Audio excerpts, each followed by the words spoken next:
কয়েকদিন ধরে যে নাটকীয় মোড় দেখা যাচ্ছে দিল্লি এবং কলকাতা দুটো মিলে টিএমসি আর বিজেপির মধ্যে একটা আলাদা লেভেলেরই খেলা চলছে। তার মধ্যে আজকে যেটা সব থেকে সারপ্রাইজিং ফ্যাক্টর, কল্যাণ বন্দ্যোপাধ্যায় উনি বলেই দিলেন, মমতা ব্যানার্জিকে এক প্রকার আলটিমেটাম দিলেন যে হয় অভিষেক ব্যানার্জি নাহলে কল্যাণ ব্যানার্জি, দুজনের মধ্যে একজনকে চুজ করতে হবে। এইভাবে উনি আর অপমান মেনে নিতে পারবেন না। উনি ক্যামাকি স্ট্রিটের চাকরও নয়, এটা পরিষ্কার স্পষ্ট করে দিলেন। এবং অভিষেক ব্যানার্জির যতগুলো মামলাতে কল্যাণ ব্যানার্জি আইনজীবী ছিলেন সবগুলো থেকে উনি সরে দাঁড়ালেন, যাকে ইচ্ছা তাকে দিয়ে করিয়ে নিন এই কথা বলে।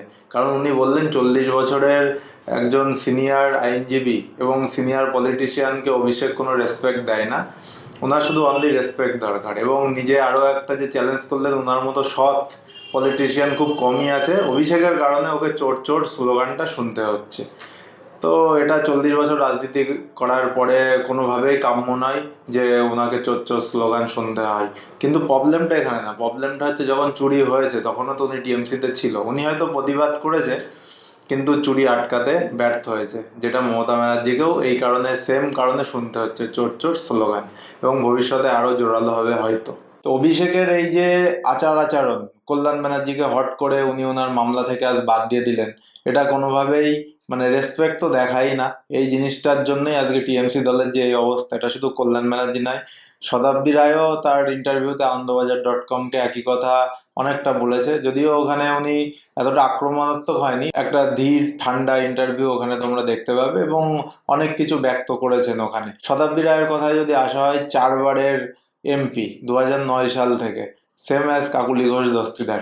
তো এরকম পুরনো 20 বছর, 30 বছর, 40 বছরের রাজনৈতিক ইতিহাসের টিএমসিতে, টিএমসির বয়স 28 বছর, কিন্তু মমতা ব্যানার্জির সাথে 30 বছর, 40 বছর যারা রাজনীতি করছেন তারা একে একে একে একে সরে যাচ্ছে। এটা তো অবশ্যই বলতে হবে মমতা ব্যানার্জির প্রতীক, এবং মমতা ব্যানার্জি না থাকলে এরা কেউ হয়তো জিততে পারবে না, নট এ সিঙ্গেল পার্সন। এমনকি যারা এমএলএ, ঋতব্রত, সন্দীপন, এদেরকে তো খুঁজেই পাওয়া যাবে না পরের বার ভোটে দাঁড়িয়ে একটা আসনে কোথাও জিতে তারা মমতা ব্যানার্জির প্রতীক ছাড়া। এবং বিজেপির বিরুদ্ধে, বিজেপি থেকে লড়লে সেটা আলাদা ব্যাপার, সেই একটা মানে মোদিজির ক্যারিশমাতে জিতে বেরিয়ে যেতে পারে। কিন্তু নিজে নির্দলে কোথাও দাঁড়াক মমতা ব্যানার্জির প্রতীক ছাড়া, একজনও কেউ কোথাও জিততে পারবে না। 80টা আসন টিএমসি পেয়েছে, 80টাই মমতা ব্যানার্জিকে দেখেই ভোট দিয়েছে, এদের কাউকে, সিঙ্গেল পার্সনকে দেখে কেউ ভোট দেয় না। এবং সেটা এখন না, বারবার এর আগেও প্রমাণিত হয়েছে। সো যাই হোক, এরা এই দল ভাঙানোর রাজনীতিতে সবাই নিজেকে সেফগার্ড করতে চাইছে, বোঝাই যাচ্ছে। তোমরা যদি একটা এখানে ফেসবুক পোস্ট দেখো প্রিয়াঙ্কা টিবরুয়ালের, উনি বলতে চাইছেন সন্দীপন শাহর বিরুদ্ধে কথা বলার জন্য ওনাকে দলের কাছে জবাবদিহি করতে হচ্ছে। এটা খুবই স্যাড এই টাইপের কথা। কারণ যারা এই যে বিধায়করা যারা বিজেপির দিকে দৌড়াচ্ছে, বিজেপি নেবে না তাও দৌড়াচ্ছে, এদের সবার পেছনে একটা উদ্দেশ্য আছে, নিজেকে সেফগার্ড করার জন্যই বিজেপির দিকে যাচ্ছে। বিজেপি শ্রমিক বাবু সামনে যতই বলুক যে কাউকে নেব না, কিন্তু দলটা ভবিষ্যতে যেটা দেখা যাবে, বিজেপির কর্মীদের অবস্থাও কোথাও না কোথাও টিএমসির আদি কর্মীদের মতো হবে। অরিজিনাল বিজেপি যারা, তাদেরকে খুঁজেই পাওয়া যাবে না। এই দল বদলু টিএমসির নেতারা বিজেপিকে এমন ভাবে ক্যাপচার করবে যে এরাই বিজেপি, প্রকৃত বিজেপি হয়ে উঠবে কদিন বাদে, সেটাই দেখা যাবে।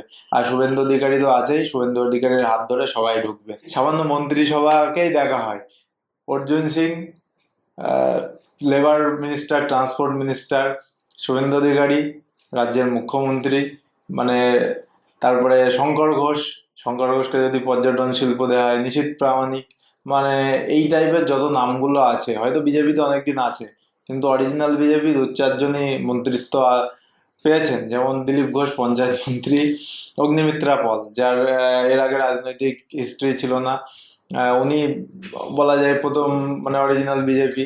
তারপরে দুধ কুমার মণ্ডল, ওনার কৃষি মন্ত্রী দিয়েছে। এরকম কয়েকজন হাতে গোনা, বাকি সবাইকে যদি খুঁজে দেখা হয় কোথাও না কোথাও সিপিএম, কংগ্রেস, অথবা কোথাও না কোথাও থেকে নেতা করা। তো বিজেপির এই মন্ত্রিসভাতে এটা স্বাভাবিক ব্যাপার হবে যদি টিএমসির এরা আস্তে আস্তে বিজেপিতে ঢুকে যায় এবং রাজ্য বিজেপিটাকে অনেকটা ক্যাপচার করে নেবে। আর এটাই হবে বিজেপির জন্য সব থেকে বড় বিপদ, কারণ মানুষ এই নেতাদের বিপক্ষে ভোট দিয়েছে, এটা বিজেপিকে বুঝতে হবে। এবং এদেরকে দলে নিয়ে যদি লাফালাফি হয় তো বেশি দিন লাগবে না, 2029-এ আবার এদের বিপক্ষে ভোট হবে, যেটা 2021-এ হয়েছিল।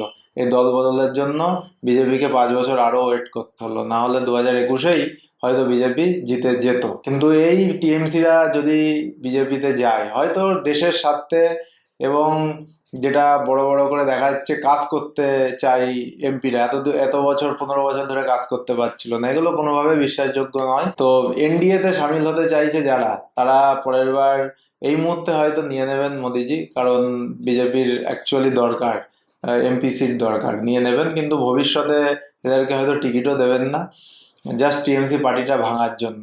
কিন্তু কোথাও না কোথাও মমতা ব্যানার্জি ফ্যাক্টরটা থাকবে, এবং এদেরকে যদি বিজেপি অ্যাকসেপ্ট করে তাহলে নেক্সট টাইম ভোটে ম্যাটারটা এতটাই সারপ্রাইজিং ফ্যাক্টর হতে পারে, দেখা গেল আবার টিএমসির ওই ভোটটা ভোট বাক্সে পড়লো এবং 45% ভোট, বড় ব্যাপার না, 40% তো আছে, 5% ভোটের এদিক ওদিক। সো মমতা ব্যানার্জি যেটা বলছিলেন যে 1:1, মানে বিজেপির একটা ক্যান্ডিডেটের বিরুদ্ধে যদি জোটের একটা ক্যান্ডিডেট থাকে তাহলে জোট জিতবে। এটা টাইমই বলবে কি হয়, বাট এই মুহূর্তে শুভেন্দু অধিকারী খুব ভালো কাজ করছেন, এবং কতদিন কন্টিনিউ থাকে সেটাই দেখার বিষয়। এভাবে কন্টিনিউ থাকলে এবং রাজ্যের যদি সার্বিক উন্নয়ন হয় তাহলে তো খুবই ভালো ব্যাপার। আফটার অল 2 বছর বাদে উন্নয়নই কথা বলবে, যদি উন্নয়ন হয় সবকিছু মাপ, আর উন্নয়ন না হলে তাহলে মানুষকে আবার ভাবতে হবে। তো সবসময় উন্নয়নের দিকে বিজেপি এগিয়ে যাক, কিন্তু টিএমসি থেকে আসা চোর নেতাদের না নেওয়াই বিজেপির জন্য ভালো হবে। তাতে অরিজিনাল বিজেপি কর্মী যারা আছে তারাও সঠিকভাবে দলের জন্য কাজ করতে পারবে, কিন্তু এরা একবার ঢুকে গেলে অরিজিনাল বিজেপি কর্মীদের একদম মূল্য থাকবে না, এবং তাদেরকে বলা যায় এক পেশে এক সাইড করে দেওয়া হবে ভবিষ্যতে। সো তোমাদের কি মতামত কমেন্ট সেকশনে অবশ্যই কমেন্ট করো। আর বিকেলের সব থেকে চমকপ্রদ খবর, অভিষেক ব্যানার্জি এয়ারপোর্ট থেকে বাড়ি গেলেন, বাড়ি থেকে সোজা ভবানী ভবনে গেলেন, দেখা যাক কি হয়, কি দাঁড়ায় এই কেসটা। নেক্সট 2 উইকের মধ্যে তো অবশ্যই ক্লিয়ার হয়ে যাবে যে কি দাঁড়াচ্ছে এই সই কেলেঙ্কারি।